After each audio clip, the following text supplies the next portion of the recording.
하나님 말씀 보겠습니다. 하나님 말씀은 창세기 15장 7절부터 11절까지입니다. 프린트되어 있는 걸 제가 봉독드리겠습니다. 또 그에게 이르시되 나는 이 땅을 내게 주어 업을 삼게 하려고 너를 갈대아 우르에서 이끌어낸 여호와로라. 그가 가로되 주 여호와여 내가 이 땅으로 업을 삼을 줄을 무엇으로 알리이까? 여호와께서 그에게 이르시되 나를 위하여 3년 된 암소와 3년 된 암염소와 3년 된 수양과 산비둘기와 집비둘기 새끼를 취할지니라. 아브라함이 그 모든 것을 취하여 그 중간을 쪼개고 그 쪼갠 것을 마주대하여 놓고 그 새는 쪼개지 아니하였으며 솔개가 그 사체 위에 내릴 때에는 아브라함이 쫓았더라. 아멘. 우리 잠깐 기도하겠습니다. 거룩하시고 또 거룩하시며 또 거룩하신 사랑의 우리 아버지 하나님 앞에 감사와 찬송과 영광을 돌립니다. 아버지는 전지전능하시고 또 완전하심으로 아버지께서 저희를 향하여 세우신 그 모든 생각과 뜻과 예정은 조금도 오류가 없고 잘못됨이 없고 또 해석되지 아니할 것이 없사온데 사람들은 자기의 생각을 가지고 하나님의 말씀이 어렵다고 하고 또 해석이 안 되는 난제라는 등 많은 허황된 소리들을 하고 있는 것을 우리가 봅니다. 그러나 하나님께서는 히브리어를 사용하는 이스라엘 민족을 택하셔서 하나님의 말씀을 그 히브리어에 기록하셨으니 우리가 히브리어를 잘 알지 못하고는 번역된 성경으로 하나님의 뜻을 안다는 것은 불가한 일인 줄 사람들은 모르고 번역된 것도 하나님의 말씀이라고 그렇게 생각합니다. 그러나 결단코 번역된 성경은 하나님의 진리를 올바로 담고 있지 않음을 우리가 재차 확인했습니다. 하나님이요, 오늘도 아브라함을 통하여 우리에게 말씀하시는 하나님의 창세로부터 감추인 숨겨진 비밀, 그 감추인 말씀들이 오늘 이 말씀을 통해서 밝히 드러나게 하시고 듣는 이들에게 함께하여 주셔서 이 진리가 들리는 자들이 정말 많이 나오게 하여 주시옵소서. 들을 귀 있는 자는 들으라 하였사온데 모두가 들을 귀를 가지고 있사오나 듣지를 못하는 아버지 이 안타까운 현실을 하나님이여 저들이 깨달을 수 있게 하여 주시옵소서. 오늘도 처음부터 마지막까지 하나님께서 함께하여 주셔서 밝히 진리가 드러나게 하시기를 원하옵고 예수님의 이름으로 기도하옵나이다. 아멘. 오늘은 지난 시간에 이어서 창세기 15장 7절부터 11절에 있는 말씀을 가지고 나는 너를 갈대아 우르에서 이끌어낸 여호와라 하는 그런 제목으로 함께 은혜를 받고자 합니다. 물론 우리가 이 말씀을 그냥 아브라함은 갈대아 우르에서 자기 아버지와 같이 우상 장사를 하다가 하나님의 음성을 듣고 가나안 땅으로 향하였다라는 그렇게 이해를 하고 그렇게 해석을 하면 하나님께서 우리에게 또는 아브라함에게 말씀하신 하나님의 의중을 우리가 깨닫지 못하고 그냥 성경에 보여준 대로 땅에 있는 것, 즉 읽은 대로 그냥 이해하는 것밖에는 아무것도 없는 것임을 알아야 합니다. 우리가 하나님께서 아브라함에게 나는 너를 갈대아 우르에서 이끌어낸 여호와라고 하시는 이 말씀 속에는 어떤 의미가 들어있는지 오늘 말씀을 통해서 좀 잘 깨닫는 저와 여러분들이 되기를 바랍니다. 예수님께서 마태복음 13장에 보면 비유를 말씀하시면서 들을 귀 있는 자는 들으라고 말씀하시고 또 성령님께서 계시록을 통하여 말씀하실 때에도 귀 있는 자는 들을지어다라고 이렇게 얘기합니다. 그런데 이 세상에 귀가 없는 사람이 누가 있겠습니까? 물론 귀가 있어도 듣지 못하는 농아 또는 이 귀가 먹은 사람들이 있습니다. 그런 사람을 제외하고는 귀가 없는 사람이 없습니다. 다 듣습니다. 그런데 들을 귀가 있다고 말씀하시는 데에는 약간의 의미가 있는 겁니다. 물론 약간인지 여러분들이 생각하기에 그것이 정말 중차대한 것인지는 여러분들이 판단하시기를 바랍니다. 이 세상에 들을 귀가 없는 사람은 없습니다. 그런데 하나님께서, 예수님께서 들을 귀 있는 자는 들으라고 말씀하시는 데에는 같은 말을 하여도 하나님께서 말씀하시는 그 참 의미를 깨닫는 자가 있고, 즉 듣는 자가 있고 듣지 못하는 자가 있다라고 하는 것입니다. 그래서 숨겨진 말씀을 듣고 보는 자들은 들을 귀가 있어서 듣는 자요, 그냥 귀에 들리고 눈에 보이는 대로 읽고 표면적인 것만 아는 자들에게는 들을 귀가 있는 자가 아니라고 하는 것입니다. 예수님께서 비유로 말씀하셨으니 비유가 나타내는 그 참된 의미를 알지 못하면 들을 귀가 있어도 듣지 못한 자가 되는 겁니다. 하나님의 말씀은 제가 전에도 말씀을 드렸지만 표면적인 것과 이면적인 것이 있습니다. 그러므로 표면적인 것은 비유가 아니요 숨겨져 있는 것은 비유입니다. 그러므로 하나님께서 비유로 말씀하실 것은 오직 한 가지밖에는 없습니다. 땅과 하늘입니다. 즉 땅의 일을 통하여 하나님의 이 나라의 일을 말씀하시는 겁니다. 근데 그게 번역 성경을 통해서는 정말 알기가 쉽지가 않습니다.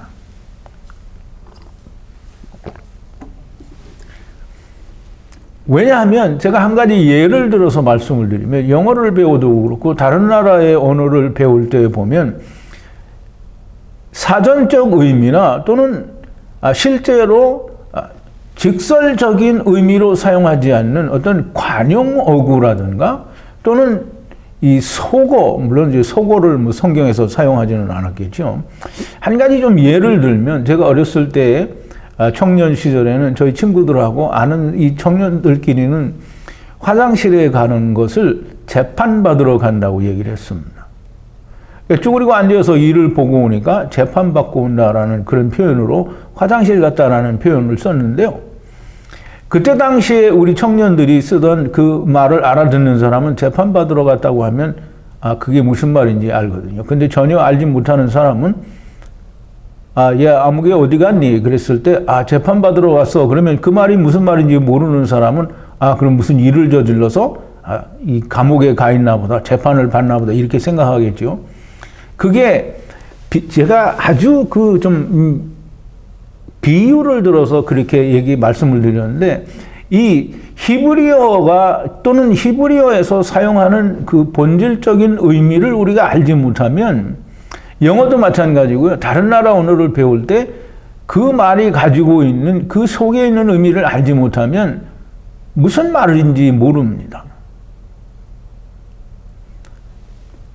히브리어를 사용하는 사람들이 히브리어를 어떻게 사용했는지 알지 못하면 그런데 뭐 성경에는 그렇게 어려운 게 없습니다. 그냥 이 히브리어가 가지고 있는 뜻을 다 찾아서 대입을 해보면 우리는 이미 성경을 한글로 통해서 줄거리를 알고 있기 때문에 얼마든지 바른 해석을 내릴 수 있어요. 근데 전제 조건이 있습니다. 창세기 1, 2, 3장이 제대로 이해가 됐어야만 합니다. 천지창조를 알지 못하면 그 다음엔 아무리 얘기를 해도 소용이 없습니다. 어쨌든 비유로 또는 숨겨진 의미로 말을 했는데 그 숨겨진 의미를 알지 못하면 그냥 겉만 보고 표면만 알게 된 거예요. 하나님의 말씀에는 항상 표면적인 것과 이면적인 그 의미가 있는 겁니다. 그래서 이 이면적 의미를 듣지 못하면 하나님의 말씀을 들은 게 아니에요. 그냥 성경을 읽은 거지 하나님의 음성을 들은 게 아닙니다. 이면적 음성, 이면적 뜻을 알게 될 때에 예수님께서는 뭐라고 하셨냐면 창세로부터 감추인 천국의 비밀을 들은 것이다 라고 이렇게 말합니다. 우리 마태복음 13장 34절과 35절인데요. 1번인데요. 프린트. 예수께서 이 모든 것을 우리에게 비유로 말씀하시고 비유가 아니면 아무것도 말씀하지 아니하셨으니 이는 선지자로 말씀하신 바 내가 입을 열어 비유로 말하고 창세부터 감추인 것을 드러내리라 함을 이루려 하심이니라. 예수님께서 비유로 말씀하신 것은 창세로부터 감추인 비밀을 말씀하신 거예요. 비유 안에. 그러니까 그 비유의 참된 의미를 알았다라는 것은 창세로부터 감추인 비밀을 알았다는 거예요. 근데 사람들은 창세로부터 감추인 비밀이 예수 그리스도다라고 얘기를 하는데요. 당연히 예수 그리스도지요. 근데 그게 예수 그리스도가 감추인 비밀입니까? 예수 그리스도가 다 드러났는데 뭐가 감추인 비밀이냐고요? 들리지도 않고 또 보이지도 않고 믿어지지도 않는 것은, 들리지 않는 것은 딱 한 가지 이유가 있습니다. 자기가 살아있기 때문입니다. 자기가 살아있다라는 말은 선악을 알게 하는 나무를 먹은 내가 살아있는 거예요. 즉 완전케 하는 나무를 먹은 내가 살아있는 거예요. 그거 살아있는 사람은 전부 자기가 원하는 하나님을 찾습니다. 절대로 숨겨진 비유의 뜻을 알 수도 없고 볼 수도 없습니다. 자기 눈에 보이는 것만을 듣고 보고 믿는 게, 즉 표면적인 것만 보고 믿는 것입니다.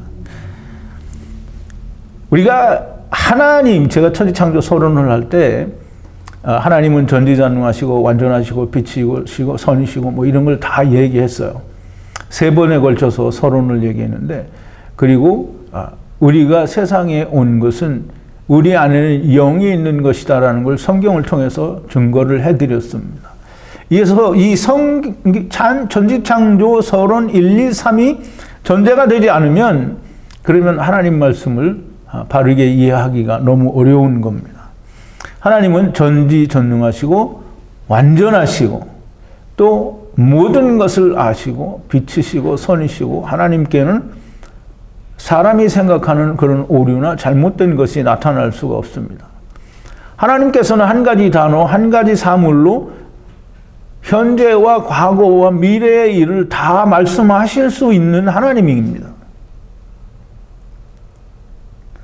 그런데 그걸 우리는 한 가지 이름을 보고 시제를 따져서 이거는 뭐 현재의 일이다, 미래의 일이다, 과거의 일이다 이렇게 따지는 것은 하나님의 뜻을 제대로 살필 줄 모르는 겁니다. 아브라함에게 하나님께서 이상 중에 나타나셔서 말씀을 하십니다. 그런데 하나님이 이상 중에 말씀하신다라는 말은 그냥 환상 중에 나타나셔서 어떤 사실에 대해서 아무개 앞으로 이런 일이 일어날 거다 이렇게 말씀하신다고 하면 그냥 앞으로 일어날 사실에 대해서 서술 나열해 준 것밖에는 되지 않는다고 하면, 오늘날 점쟁이들이, 귀신 들린 사람들이 장래 일을 맞추고 지난 일을 맞추는 거하고 뭐 그렇게 크게 다릅니까? 점쟁이들도 앞으로 일어날 일을 얘기해요. 물론 안 말해줘서 문제지만, 하나님은 맞고 점쟁이들은 틀리니까 하나님이 조금 더 낫다는 거예요. 그럼 하나님이 점쟁이보다 더 크게 나은 건 뭔데요? 그냥 그 앞으로 일어날 일이라서 하나님은 딱 맞추고 점쟁이는 잘 못 맞춘다, 그거가 차이라고 하면 뭐가 그렇게 크게 다르냐고요. 사람들이 생각하는 대로 하나님께서는 아브라함에게 앞으로 일어날 역사적인 사실에 대해서 미리 말씀해 주셨다라고 얘기를 하면, 그러면 하나님은 그냥 세상이 말하는 그런 신이에요. 우상과 똑같은 거예요. 하나님은 아브라함에게 보여주시고 말씀하시면서 정말 깊고 많은 것들을 이야기하셨어요. 근데 그냥 역사적으로 나타난 사실만은 이걸 하나님이 말씀하셨다 이렇게 이야기하면, 그러면 하나님은 그냥 점쟁이 수준의, 그런 좀 뛰어난 점쟁이 수준의 신일 수밖에 없는 거예요. 하나님은 전지전능하신 분이고, 이 하나님이 아브라함에게 이거 15장 지금 7절에서 제일 먼저 뭐라고 말씀하시냐면, 나는 너를 갈대아 우르에서 이끌어낸 여호와라. 여호와라는 이름, 그 이름 안에는 정말 많은 것이 담겨져 있는 거예요. 그냥 하나님의 이름이 여호와다 이렇게 생각하면, 그러면 그냥 이춘우를 아는 것과 하나도 다른 게 없는 거예요.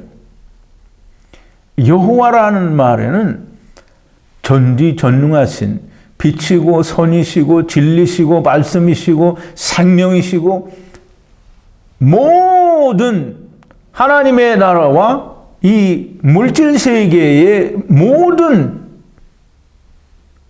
지배자가 되시는, 통치자가 되시는 하나님이라는 거예요.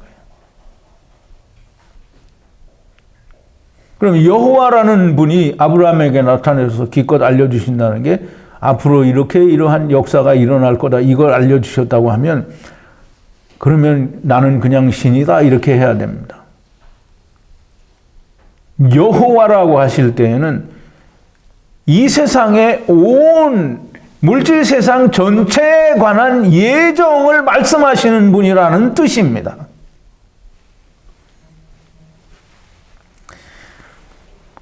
제가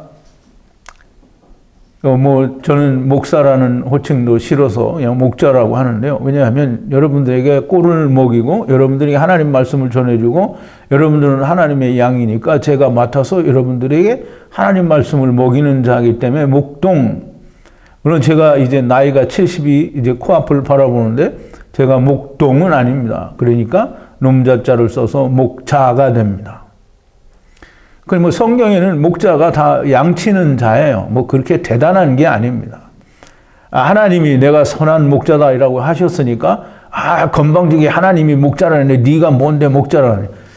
좀 등신 같은 소리 좀 안 했으면 좋겠어요.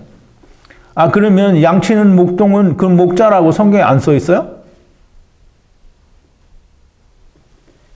가브리엘 천사가 나타나서 이야기한 그 목동들은 다 목자 아니에요? 다 목자예요. 그럼 언제부터 목자가 예수님 되고 하나님 됐어요?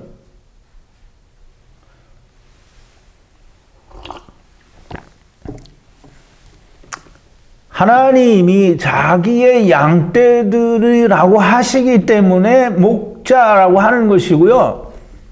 세상에 와 있는 당자들을 자기가 인도하기 때문에 목자라고 말씀하시는 것이고, 마귀에 반대하여 하나님은 선한 목자라고 하시는 것이고, 예수님도 하나님과 같이 자기의 양들을 위하여 오셨기 때문에 목자라고 하는 겁니다. 내가 시건방져서 내가 예수님이나 하나님처럼 나를 목자라고 하는 게 아니라는 걸 알아야지. 그걸 그렇게 이야기하고 있으면 정말 무식한 사람 되는 겁니다. 저는 하나님이 성경에 말씀하신 히브리어를 연구를 해서 하나님이 무슨 말씀을 아브라함에게 하셨는지를 제가 풀어서 여러분들에게 전해드리는 겁니다. 제가 전하는 이 하나님의 말씀을 믿고 믿지 않는 것은 제 탓도 아니고 하나님의 탓도 아닙니다. 제가 전하는 풀어진 이 하나님의 진리를 듣는 것은 모두가 다 자기에게 달려있는 거예요. 자기에게 달려있다라는 말은 뭐냐면, 아까도 말씀을 드렸지만, 자기가 살아있는 사람은 절대로 들리지가 않습니다. 그러므로 제 탓도 아니고 하나님의 탓도 아닙니다. 여기 이춘우 목자라는 인간이 시건방지고 잘난 척을 해서 들리지 않는 게 아니고, 또 하나님이 너무 잘 알려주시지 않고 어렵게 말씀하셨기 때문에 들리지 않는 것이 아니고, 자기가 살아있기 때문에 들리지 않는 거예요. 들리지 않는다라는 말은 이 귓구녕에 안 들린다는 말이 아니고요. 들어가서 내 거가 안 된다라는 말이에요. 즉, 들어서 야다 또는 보아서 야다 또는 듣고 보고 배워서 야다가 되지 않는 것은 듣는 것도 아니고 보는 것도 아니고 믿는 것도 아니고 아무것도 아닌 거예요. 그냥 듣고 자기가 아는 거지 야다가 되지 않은 것은 들은 게 아니고 본 것도 아니고 알은 것도 아니고 성취된 건 더더욱이 아니고 그냥 자기가 그렇게 배워서 아는 거예요. 하나님의 말씀하신 숨겨진 뜻이 내 안에 이루어져서 아버지와 아들과 내가 하나 되지 않으면 절대로 들은 것도 본 것도 믿은 것도 알은 것도 깨달은 것도 아무것도 아닙니다. 그냥 지식으로 세상에 어떤 일을 내가 아는 것처럼 그냥 아는 거예요. 하나님을 아는 건 그저 그렇게 아는 게 하나님을 아는 거 아닙니다. 하나님은 내가 야다해야 아는 거예요. 제발 이 하나님의 말씀이 들려져서 숨겨진 감추어진 비밀들이 들려져서 내 것이 되는 사람들이 되면 아버지께서 오십니다. 그러면 아버지와 아들과 내가 성령 안에서 하나가 되는 그런 사람들이 됩니다. 다 아버지와 하나인 사람이에요. 그 사람이 천국에 감추인 비밀, 숨겨진 말씀을 들은 자가 됩니다. 자, 이제 또 그에게 이르시되, 하나님께서 아브라함에게 이르시되라고 하는데요. 그에게라는 데에는 이 스트롱 코드가 413인데요. L이라는 단어인데요. 안에라는 뜻이고요. 인사이드라는 뜻이에요. 제가 지난 시간에도 말씀을 드린 것 같은데, 아니면 내가 영상 모임에서 말씀을 드렸는지, 강의에서 말씀을 드렸는지 확실히 모르겠는데, 사도 바울이 자주 하는 얘기, in Christ라는 말입니다. 영어에서 말하는 그런 in 정도가 아니고, in Christ는 그리스도 안에서라는 말이에요. 그리스도와 내가 하나 된 상태를 말하는 거예요. 지금 여기서도 하나님이 아브라함 안에 말씀을 하신다라는 말은 여러 사람이 들을 수 있도록 그 귀에 말하는 게 아니고 아브라함 안에, 내면에, 그 속에 말씀하시는 거예요. 그러므로 하나님이 말씀하시고자 하는 그 모든 것이 아브라함에게 그대로 보여진다라는 뜻으로 그렇게 이해를 해야 됩니다. 그래서 여기 우리말 번역에는 항상 우리가 읽는 사람이 조금 편하게 하기 위해서 하나님이 그에게라고 했는데 거기에 그는 인칭대명사 그는 본래 원어에는 없습니다. 안에, 즉 아브라함 안에 말씀하시되 하나님이 아브라함 안에 말씀하시는 것은 하나님이 아시는 것, 하나님이 보시는 것, 하나님이 예정하신 그 모든 것을 아브라함 안에 말씀하신다라는 그런 뜻입니다. 만약에 하나님께서 그렇게 말씀하시지 않고 그냥 아브라함의 귀에 들리는 말로 말씀하셨다라고 그렇게 얘기를 하면 표면적으로 그냥 성경을 읽고 깨달은 거예요. 그게 어떤 거냐면요. 창세기 1장 31절을 보고 하나님이 그 지으신 모든 것을 보시기에 심히 좋았더라 라고 하시는 하나님이 보시기에 좋은 걸 하나님 보시기에 좋으니까 나도 좋다라고 하면 내가 하나님 된 거라고 말씀을 드렸죠. 똑같은 거예요. 하나님이 아브라함 안에 모든 걸 말씀해 주셨는데 그냥 성경에 기록된 대로 하나님이 장래에 일어날 역사적인 사실을 말씀하셨다라고 하면 그러면 창세기 1장 31절 된 거예요. 내가 하나님 된 거예요. 하나님, 여호와 하나님께서는 지금 이상 중에 아브라함에게 나타나셔서 천지 창조의 일과 또 앞으로 이 구원의 일이 어떻게 일어날 것인지에 대해서 설명하시고 계시는 것이고 아브라함은 그 사실을 알고 있는 거예요. 그러니까 아브라함이 아는 것만큼 우리도 이 말씀을 통해서 알아야만 됩니다. 근데 그걸 알지 못하고 그냥 그렇다라고 하면 표면적인 것, 즉 겉만 핥고 수박이 맛있다고 하는 사람과 똑같은 거예요. 지금 이제 7절에 말씀하시죠. 또 그에게 이르시되 나는 이 땅을 내게 주어 업을 삼게 하려고 너로 갈대아 우르에서 이끌어낸 여호와로라 그랬어요. 너에게 이 땅을 주어 업을 삼게 하려고 이 말은 물론 표면적인 의미로 보면 분명히 아브라함은 가나안 땅을 하나님께서 준다고 하셨으므로 가나안 땅이라고 표면적으로 우리가 그렇게 이해를 해도 됩니다. 그런데 하나님께서 이상 중에 나타내셔서, 물론 앞에 우리 12장에서 이야기할 때는 이상 중에 얘기하지 않으셨어요. 그냥 가나안 땅에서 동서남북을 바라보라, 종과 행으로 행하여 보라, 이 모든 것을 내가 네게 주리라 그랬어요. 근데 여기서는 지금 하나님이 이상 중에 아브라함의 아브라함, 뭐 아브라함이 아니라 아브라함이죠, 아브라함. 그 사람 안에 지금 이야기하시고 계시는 거예요.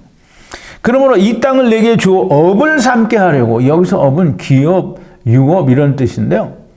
이 땅, 여기는 가나안 땅으로 되어 있지 않지만 물론 가나안 땅을 이야기하는 것이고, 그런데 하나님이 거기에 또 그냥 에레츠라고 말씀을 하십니다.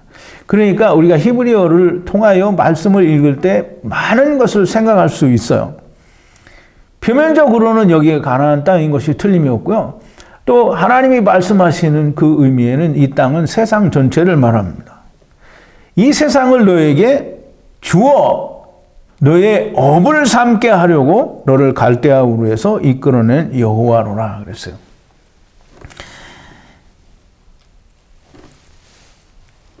하나님께서 아브라함에게 가나안 땅임과 동시에 이 에레츠인 이 물질 세계, 즉 만유를 너에게 업으로 주기 위해서 너를 갈대아 우르에서 이끌어낸 하나님이라는 거예요. 여호와라는 이름 안에는 정말 많은 게 담겨져 있다라고 말씀을 드렸습니다. 여러분 잘 이해를 해야 됩니다. 그러면 가나안 땅을 주시겠다라는 말은 그건 표면적인 것이요. 그 이면에는 뭐가 있냐면 만유, 즉 하나님의 창조하신 모든 만물을 내가 너에게 업으로 주겠다라는 뜻이에요. 그게 무슨 말이냐면, 전에도 말씀을 드렸지만 로마서 11장 36절에 지금 한번 읽어볼게요. 3번인데요. 이는 만물이 주에게서 나오고 주로 말미암고 주께로 돌아감이라 영광이 그에게 세세에 있으리로다 그랬어요. 지금 하나님께서 아브라함에게는 지금 이 얘기를 하시고 계시는 거예요. 이 땅이 다 너로 말미암아 오게 됐고 너로 말미암아 다시 주께로, 아버지께로 다 돌아가게 된다라는 말을 하시는 거예요. 지금 아브라함에게 이야기하시는 것이 곧 아담 안에서 왔다가 아담 안에서 다시 아버지께 하나님 나라로 돌아간다는 얘기를 하는 거예요. 그게 이 땅을 너에게 업을 삼게 하려고. 그 그림자로 주는 업은 가나안 땅이고요. 영원한 업으로 주는 것은 세상입니다. 그러니까 둘째 사망에서 다 덮어 쓰는 거예요. 잘 이해를 해야 됩니다. 그냥 무조건 저 인간은 맨날 알아듣지 못할 그런 뭐 엄한 소리만 해야 된다 이렇게 말하면요. 그러면 할 수 없죠. 안 들리는 거예요.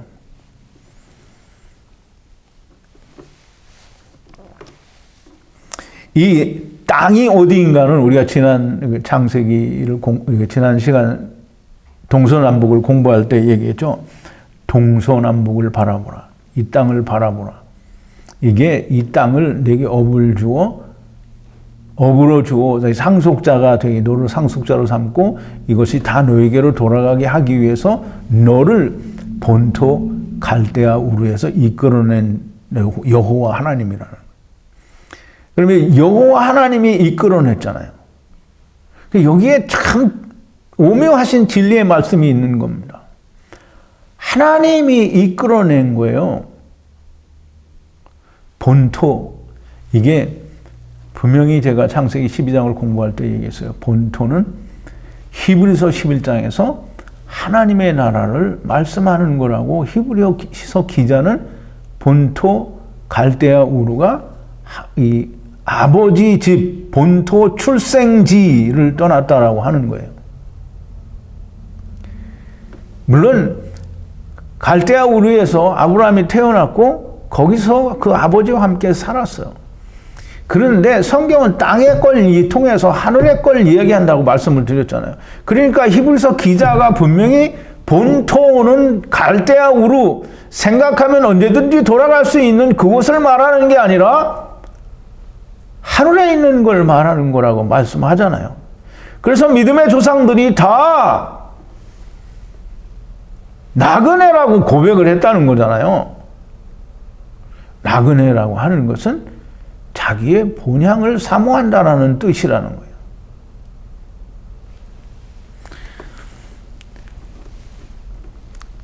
그가 가로되 주 여호와여, 이제 아브라함의 말이 나오죠. 이제 아브라함이 가로되 주 여호와여, 이 땅이 유업이 될 것을 내가 무엇으로 알리까? 그러니까 이걸 표면적으로 이해를 하면 이 가나안 땅이 나의 유업이 될 줄로 내가 무엇으로 알겠습니까? 그러니까 하나님이 암소와 암염소와 수양과 산비둘기와 집비둘기를 잡아라 이렇게 얘기를 하시죠. 근데 우리가 잘 이해를 해야 되는 것은 아브라함은 지금 하나님이 이 무엇을 업으로 주신다고 하는지를 이해를 했어요. 근데 내가 업이 될 줄로 무엇을 어떻게 해서 알겠습니까? 그러니 하나님이 3년 된 암소와 3년 된 암염소와 3년 된 수양과 산비둘기와 집비둘기를 취하라 그랬어요. 이 취하라는 말은 라카흐예요. 그냥 골라서 가져오는 게 아니라 이거는 내가 취해서 내가 가져오는 거예요. 내가. 아내를 삼는 거는 어디 가서 골라다가 내 옆에 세워놓고 아내가 되는 게 아니라 취하여 하나가 되는 거예요. 왜냐하면 본래 하나였던 걸 취하여 꺼냈기 때문에 다시 취하는 건 다시 하나가 되는 거예요. 라카흐는 항상 그런 의미를 많이 가지고 있습니다. 하나님의 나라로 돌아갈 때에도 우리가 라카흐 된다고 하죠. 데려감을 당한다. 그러니까 하나님 나라에서 우리가 분리돼서 왔으니까 다시 취하여 하나가 되는 거예요. 라카흐. 그래서 데려간다고 하는 겁니다. 지금 이제 3년 된 암소 또는 3년 된 암염소 또는 3년 된 수양 그리고 산비둘기, 집비둘기는 도대체 뭘까?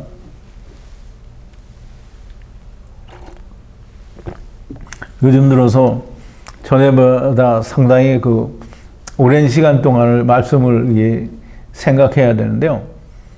이게 도무지 3년 된 암소 또는 3년 된 암염소 또는 3년 된 수양, 산비둘기, 집비둘기가 도무지 뭔지 모르겠더라고요.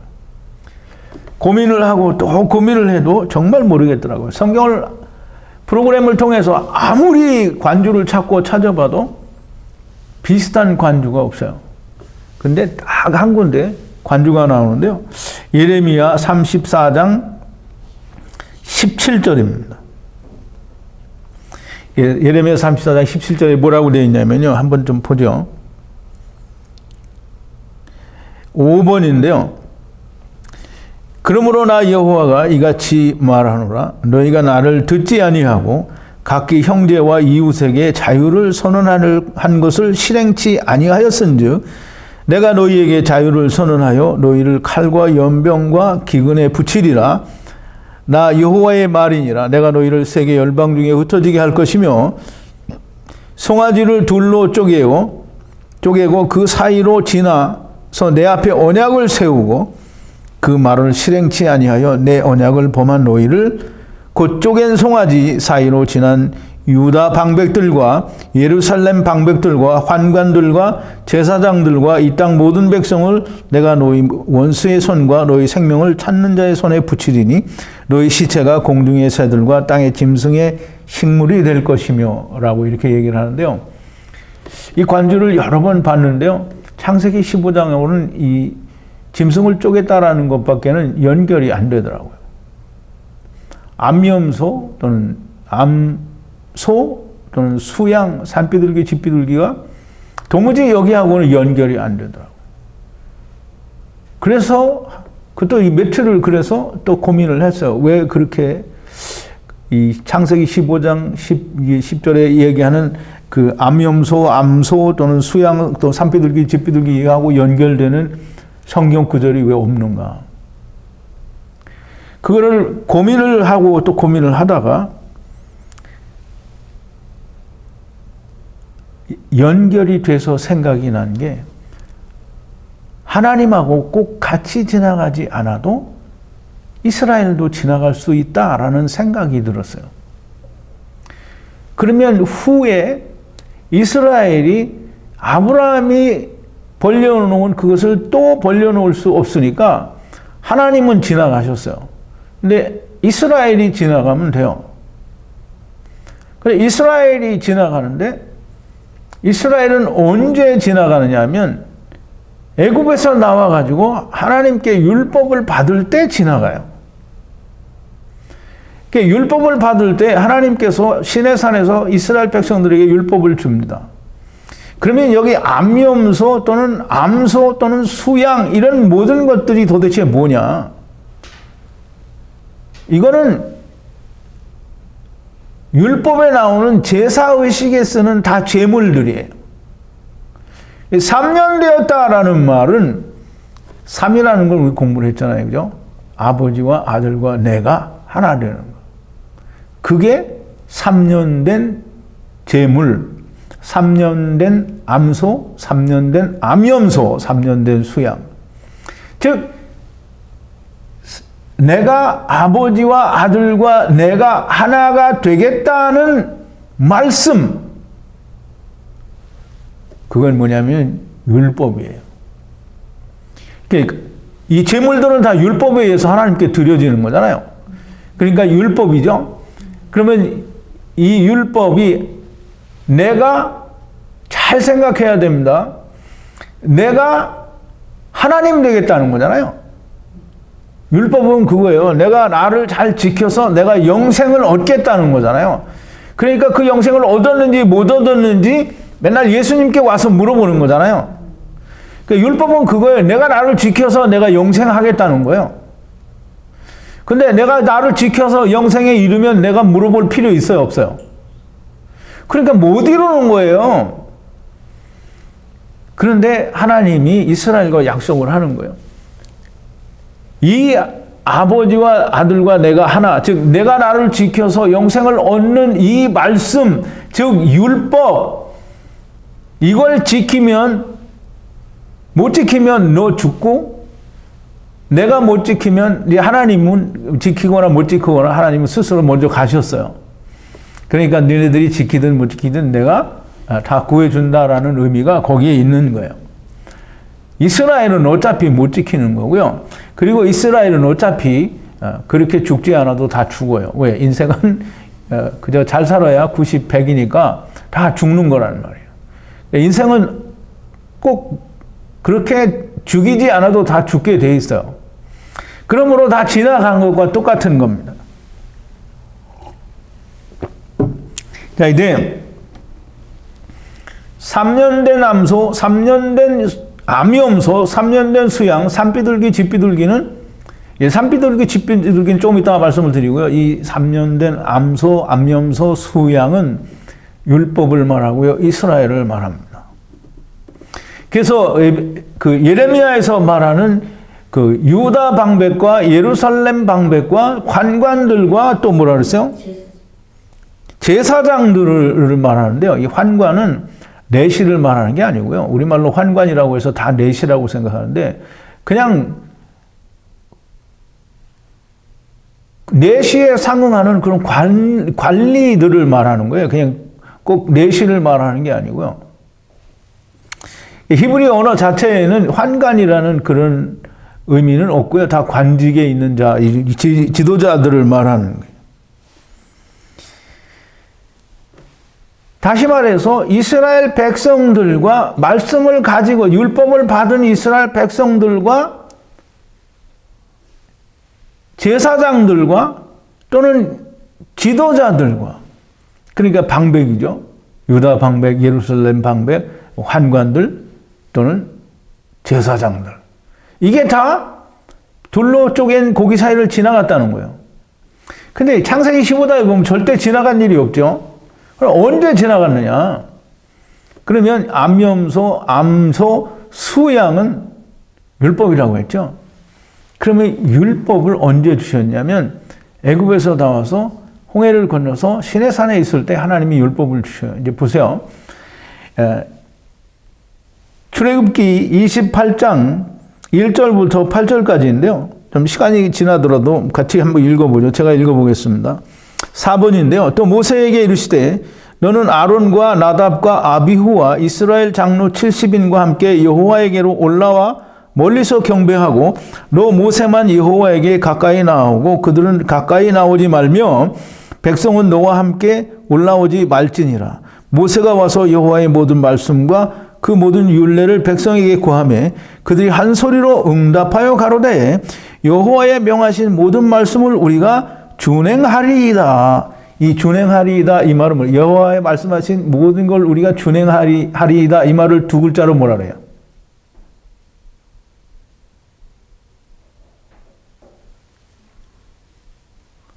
뭐라고 하냐고요? 크게 말을 해야지. 이 말이 아멘이에요. 우리가 그렇게 하겠다는 거죠. 근데 그렇게 하겠다고 하는데 그러면 그 하겠다고 하는 증거가 뭐냐? 이제 좀 보세요. 준행하리이다. 모세가 여호와의 모든 말씀을 기록하고 이른 아침에 일어나 산 아래 단을 쌓고 이스라엘 12지파대로 12기둥을 세우고 이스라엘 자손의 청년들을 보내어 번제와 소로 화목제를 여호와께 드리게 하고 모세가 피를 취하여 반은 여러 양푼에 담고 반은 단에 뿌리고 언약서를 가져 백성에게 낭독하여 들림에 그들이 가로되 여호와의 모든 말씀을 우리가 준행하리이다. 모세가 그 피를 취하여 백성에게 뿌려 가로되 이는 여호와께서 이 모든 말씀에 대하여 너희와 세우신 언약의 피니라 그랬어요. 자 이제 보세요. 이게 모세가 피를 받는데요. 여러 양푼에 담아요. 그래서 그 반은 단에 뿌리고 나머지는 여러 양푼이니까 백성들 사이에 가서 백성들 사이에 뿌린 거예요. 그게 뭐냐면 피의 언약을 맺는 거예요 지금. 하나님께서 주신 말씀 우리가 그걸 잘 지키겠나이다, 이루겠나이다. 못하면 어떻게 된다고요? 피처럼 이게 죽어서 죽은 짐승들처럼 그렇게 죽겠다라는 거예요. 그게 피의 언약이에요. 그런데 인간들은 죽지만 죽어서 고칠 수 있는 게 아무것도 없죠. 그러니까 인간들은 죽어도 소용없으니까 그 죽은 걸 고치려면 누가 죽어야 돼요? 하나님이 죽어야 되죠. 그러니까 하나님이 먼저 창세기 15장에서 죽으신 거예요. 하나님께서 아브라함에게 암염소, 암소, 수양과 산비둘기, 집비둘기를 취하라고 하신 데에는 이유가 있다라고 말씀을 드렸어요. 하나님 혼자 일방적으로 하시는 거 먼저 하셨지만 이스라엘에게도 똑같이 네가 이걸 하라는 거예요. 지키라는 거예요. 니네가 하겠다고 한 거. 하나님은 지금 하나님이 하실 거를 이야기하시는 거고 너희가 할 거를 이제 너희가 언약을 하라는 거예요. 근데 산비둘기, 집비둘기가 나오죠. 여러분 참 그래서 제가 이 번역 성경은 성경이 아니라고 하는 겁니다. 집비둘기, 산비둘기를 죽는 날까지 아마 찾아봐도 무슨 뜻인지 모를 거예요. 근데 히브리서에는 답이 있습니다. 히브리어에는 답이 있다라는 거예요.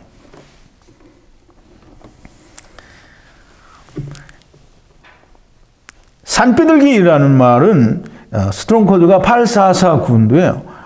토르라는 말입니다. 이거는 새, 철새, 이게 그냥 통칭 새를 말해요. 그리고 집비둘기는 고질 1469로 고잘인가? 고잘이라고 되어 있는데요. 제가 프린트를 잘못했는지 타이핑은 잘못했는지 그건 잘 모르겠는데 이건 고잘이라고 되어 있는데요. 어린 새를 말합니다. 집비둘기, 산비둘기는 우리말 번역을 집비둘기, 산비둘기로 해놔서 그렇지 사실은 그냥 다 새예요. 새. 그리고 아주 중요한 게 있어요. 이들은 쪼개지 않았어요. 근데 사람들은 이 너무 작으니까 쪼개지 않는다. 왜? 레위기의 제사 때도 보면 작은 건 찢지 않고 뭐 이렇게 가르지 않아요. 근데 이거는 제사가 아니고 하나님과 계약을 하는 언약을 하는 거잖아요. 근데 새는 쪼개지 않았대요. 쪼개지 않았다라는 얘기는 분명히 우리가 그 이유를 알면 쪼개지 않은 이유를 알 수가 있어요. 작기 때문에 쪼개지 않는 건 제사 때에는 그렇게 하는 거예요. 그런데 여기서 쪼개지 않은 것은 계약의 당사자가 아니기 때문입니다. 왜냐하면 새는 성경에서 많은 경우에 이방인이라는 의미로 사용됐어요. 특히 예수님의 비유에 보면 그게 나오고요. 베드로가 고넬료의 집에 전도를 가게 될 때 하나님께서 베드로에게 환상으로 보여주실 때 보면 그 보자기 안에 있는 많은 짐승들이 다 이방인들이에요. 그게 짐승들이란 말이에요. 자, 이제 우선 마태복음 13장 31절 32절을 보는데요. 예수님 말씀하신 비유 중에 하나인데요. 또 비유를 베풀어 가라사대 천국은 마치 사람이 자기 밭에 갖다 심은 겨자씨 하나를 같으니 사람이 자기 밭에, 여기서 비유에서 사람은 하나님을 나타내고요. 자기 밭은 이스라엘을 말합니다.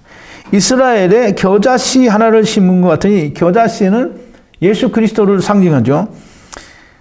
이는 모든 것보다 작은 것이로되 자란 후에는 다른 나물보다 커서 그랬는데요. 이게 굉장히 큰 나무를 이야기합니다.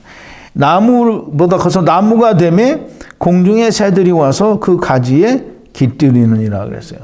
공중의 새라고 하는 말은 이방인들을 이야기한다라고 제가 비유해서 설명을 드렸고요.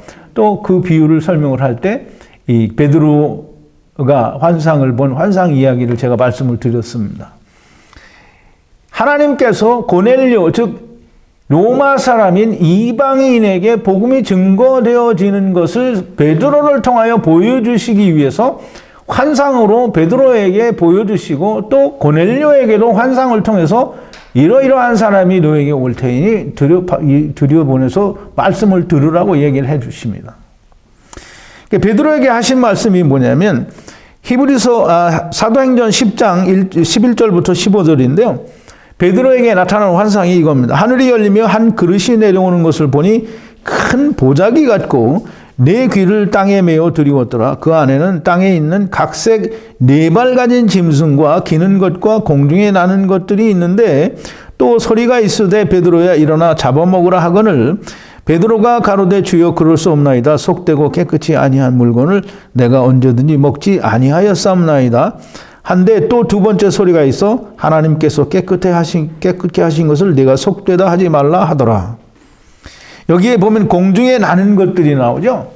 공중에 나는 것들은 무슨 곤충 이런 걸 얘기하는 게 아닙니다.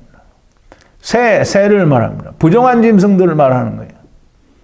4발 가진 것도 부정한 짐승, 또 기는 것과 나는 것 다 이게 부정한 짐승을 말하는 거예요. 부정한 짐승은 이방인을 두고 얘기하는 거죠.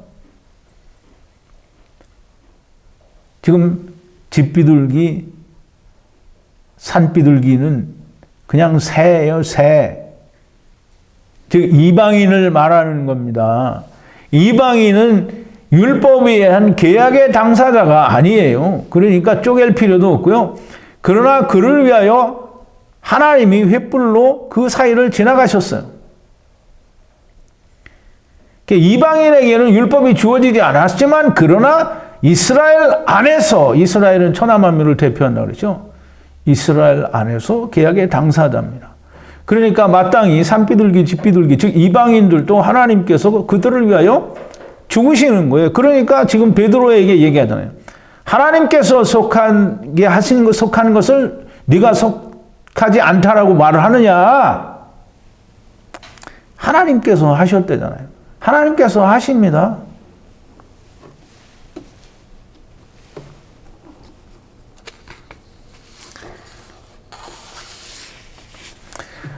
아브라함이 그 모든 것을 취하여, 즉 그 모든 것은 이방인들과 이스라엘, 즉 이스라엘과 이방인, 곧 천하 만민을 다 취하여 함께 하나님 앞에 계약자들로 내세우신 거예요. 그래서 하나님께서는 횃불로 쪼갠 고기 사이들과 집비둘기, 산비둘기 위를 지나가셨지만 하나님은 이스라엘도 이방인들도 다 구원하신다라는 겁니다.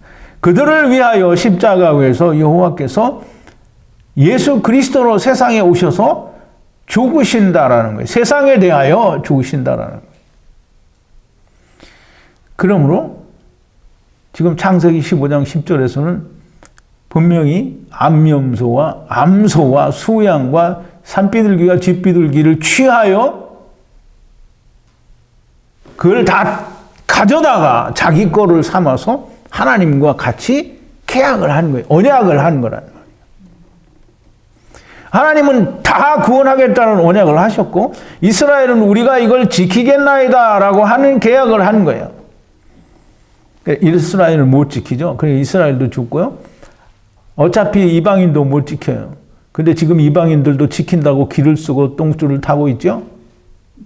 절대 못 지키는 겁니다. 계약의 당사자도 계약의 당사자가 아닌 이방인들도 즉 이스라엘도 이방인도 곧 천하만민을 위하여 하나님께서 그렇게 마지막에 다 구원하신다라는 거예요. 그러니 이스라엘이나 이방인이나 하나님께서 구원하셨다는데 믿지 않는 건 둘이 똑같은 거예요.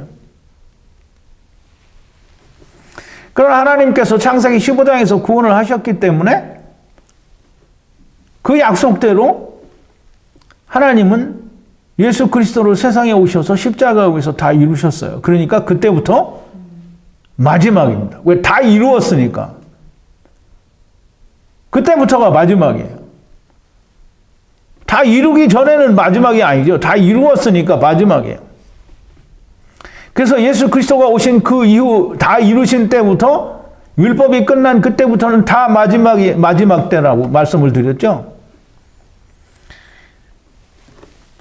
하나님께서는 창세 전에 예정하신 대로 여호와 하나님 안에서 데려오시고 여호와 하나님 안에서 다 데려가신다라는 약속을 하나님이 지키시는 거예요. 그게 둘째 사망에서 모든 걸 지키시는 겁니다. 자, 솔개가 그 사체 위에 내릴 때에는 아브라함이 쫓았더라라고 말씀하는데요. 그냥 이제 세상 학문을 한 사람이 그죠. 아브라함이 무섭고 두려우니까 솔개가 내려와서 그걸 먹으려고 하니까 그냥 쫓았더라 이렇게 얘기하는데요. 솔개가 내려왔다라는 말은 솔개는 이 아이트라는 히브리어인데요. 히스톤 코드가 5861인데요. 이 독수리과에 속하는 새인데요. 이 독수리과에 속하는 새는 다 부정한 새입니다. 이게 부정한 새가 집비둘기, 산비둘기가 아니고 부정한 새가 내려와서 사체 위에 내려왔어요. 그러면 이제 이 솔개가 그 계약자들을 먹으면 어떻게 돼요? 없어져 버리면 계약이 성립이 안 되죠. 그러니까 그거를 아브라함이 쫓았고요. 또 이 솔개는 그 후에도 계속해서 이 계약을 못 지키도록 방해를 놓죠. 방해를 못 지키는 거를 잘 지키고 있는 걸 못 지키게 하는 게 아니라 열심히 지키게 하는 게 방해하는 거죠. 그게 사람들은 오해를 하는 거예요. 마귀가 못 지키게. 마귀가 왜 못 지키게? 더 열심히 지키라고 하는 거죠. 더 열심히 지켜서 이렇게 돼보라 하는 거예요. 그게 마귀가 하는 일이에요.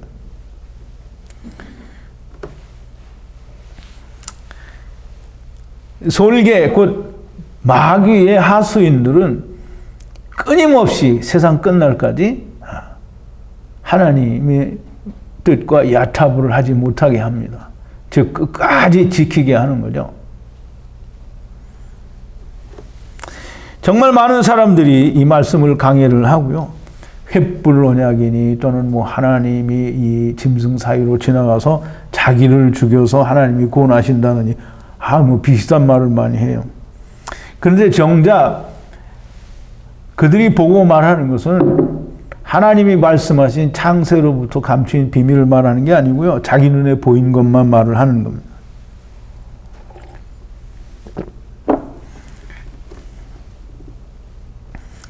하나님께서 아브라함에게 보이신 것은 아브라함은 아담을 얘기하는 아담을 상징하는 사람이라고 했잖아요. 그러므로 아브라함은 모든 걸 다 알게 하실 필요가 있어요. 그러니까 이상 중에 말씀하실 때 아브라함은 그걸 다 이해를 하는 거예요. 아담으로서 다 이해를 하는 거예요. 그러므로 아브라함에게 이야기하신 이 모든 것들을 아브라함도 모르고 우리도 알지 못한다 이렇게 하면 그러면 창세기 1장 31절 된 거예요. 하나님이 좋다고 했으니까 우리도 복이 좋다. 그럼 네가 하나님 된 거다라는 얘기를 제가 했죠.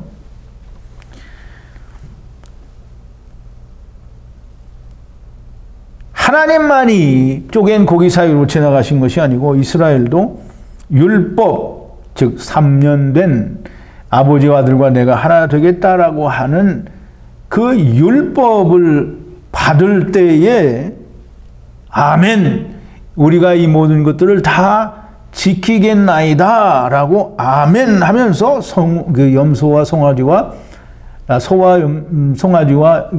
송아지란다. 암소와 암염소와 수양의 피를 뿌렸습니다.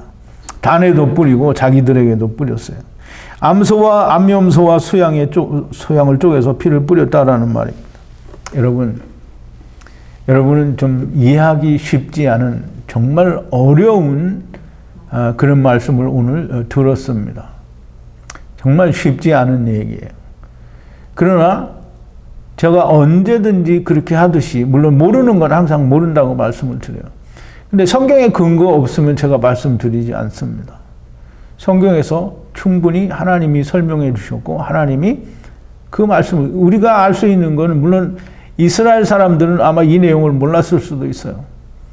그런데 오늘을 사는 우리들은 이렇게 하나님께서 진리를 풀어서 알려주실 때에는 이제 들을 귀들이 있다라는 거고요. 하나님께서 필요한 자가 있는 겁니다. 여러분, 잘 들어야 됩니다. 자기가 살아가지고는 절대 들리지 않습니다. 하나님보다 더 귀한 것이 세상에 있는 사람에게는 절대 들리지 않는 얘기입니다. 하나님 앞에서 죽은 자가 무슨 그렇게 걸리는 게 많고, 무슨 그렇게 하나님 말씀보다 먼저 들어야 될 게, 해야 될 게 많습니까? 하나님께서는 정말 하나님의 아들들을 사랑하십니다. 여러분, 이 하나님의 아들들을 사랑하는 그 사랑을 그냥 표면적인 것만 듣고 보고 그렇게 알면 절대로 알 수 없습니다. 하나님은 정말 모든 것을 사랑하시고요. 사람의 생각대로 하시지 않습니다. 그게 축복이에요. 하나님의 생각대로 하셔야 우리가 다 구원을 받지, 사람의 생각대로 하면 절대로 구원받을 수 있는 자가 단 한 사람도 없습니다. 이제 제가 이 말씀을 생각하고 나니까 예수님이 어떻게 전에 밴드 형제님이 한번 질문하셨는데, 겟세마네 동산에서 예수님께서 아버지와 할 수만 있거든 이 잔을 내게서 피하게 하여 주시고, 그러나 내 뜻대로 마옵시고 아버지의 뜻대로 하옵소서, 이렇게 했는데, 내 뜻대로 마옵시고 아버지의 뜻대로 하시라는 말이 이 말씀을 준비하면서 딱 들어왔어요. 예수님의 뜻은, 예수님은 육신으로 오신 사람이잖아요. 그럼 예수님의 뜻, 사람의 생각대로 하면 절대 구원이 있을 수 없습니다. 그러니까 예수님이 내 뜻대로 마옵시고 아버지의 원대로, 아버지의 뜻대로 하옵소서.